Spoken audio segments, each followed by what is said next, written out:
आज संध्याकाळपासून एक बातमी फिरते. आपल्या चोकाक ते अंकली या दरम्यानच्या गावामधील जे काही बाधित नागरिक होते रत्नागिरी नागपूर राष्ट्रीय महामार्ग क्रमांक 166 मध्ये, या लोकांना काय झालं होतं की सरकारनं एक निर्णय दिला होता आणि दोनपट मोबदल्यावरती अडकून ठेवलं होतं.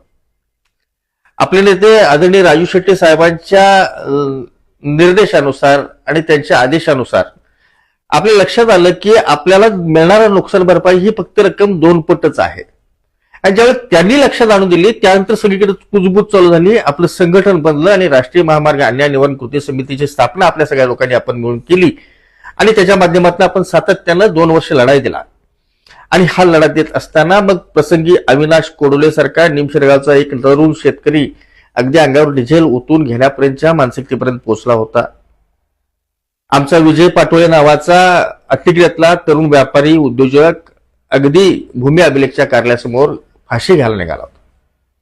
आमच्या निमशिरगावच्या जवळपास 20-22 महिला भगिनींचे रास्ता रोकोच्या दरम्यान महिला पोलिसांनी आणि पुरुष पोलिसांनी धरपकड करत त्यांच्यावरती गुन्हे दाखल केले.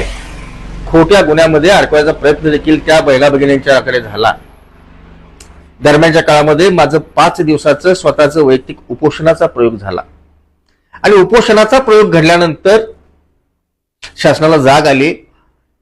बावनकुळे साहेबांच्या दालनामध्ये विद्यमान खासदार, 2 विद्यमान आमदार, पालकमंत्री, जिल्हाधिकारी यांच्यासहित बैठक झाली आणि या बैठकीमध्ये निर्णय झाला की चौपट देण्यासंदर्भात. हा विषय होता मार्च-एप्रिल महिन्यातला. आता या मार्च-एप्रिल पासून आतापर्यंत काहीच घडलं नाही. दरम्यानच्या काळामध्ये मागच्या महिन्यामध्ये आपण सगळ्या मंडळी मिळून या सरकारचं श्राद्ध देखील घालून पूर्ण झालं.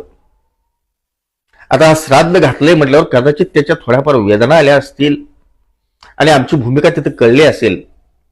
आणि त्यानंतर आजच्या तारखेचा निर्णय अगदी गोड बातमी.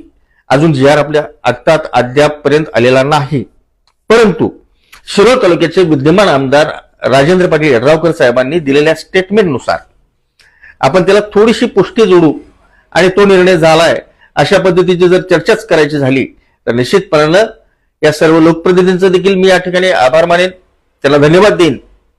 ठीक आहे, देर आहे दुरुस्त आहे, पण तुम्ही मूळ ठिकाणी आलात आणि तुम्ही सगळ्यांनी म्हणून आमच्यासाठी मुंबई दरबारी आवाज उठवलात आणि आमच्या सगळ्यांचं दुःख सांगायचं काम केलं. त्याबद्दल आम्ही सर्व मंडळी आपले सदैव आभारी आहोत. या सगळ्या लढाईचं श्रेय सगळ्याच बाधित बांधवांना आपण देऊया, सगळ्याच आपल्या माता माय भगिनींना देऊया. ह्या सगळ्यांनी म्हणून अगदी जीवाच्या आकांताने गेली 2 वर्षे शेतकऱ्यांनी त्या शेतामध्ये पीक देखील केलेलं नाही. या 2 वर्षाच्या नुकसान भरपाईचा प्रश्न आता समोर उभा ठाकलाय. शासन देत असताना एखाद्या वर्षाचा 12 महिन्याचा मोबदला 12% प्रमाणे देईल. तो मोबदला मात्र आता आम्हाला मान्य होणार नाही. गेल्या 2-2.5 वर्षापासूनचा मोबदला शासनाने द्यावा लागेल, त्या पद्धतीचा निर्णय व्हावा लागेल. आणि जर नियम अटी शर्ती आमच्या समोर जोपर्यंत होत नाहीत, जिल्हाधिकाऱ्यांच्या समोर बैठक होत नाही, त्याच्यामधून अंतिम निर्णयापर्यंत जात नाही, तोपर्यंत 4पट मोबदल्यासंदर्भातली संदिग्धता ही प्रत्येकाच्या मनात कायम राहील. पण निश्चितपणानं बांधवांनो, आपण आपली एकजूट कायम ठेवूया आणि आपला मोबदला हातात घेईपर्यंत या लढाईला सामोरं जाऊया. आतापर्यंत ज्या पद्धतीने आपण ताकदीने लढत आलोय त्याच ताकदीने इथून पुढे जाऊया, एवढंच बोलू. धन्यवाद. चॅनेलला सबस्क्राईब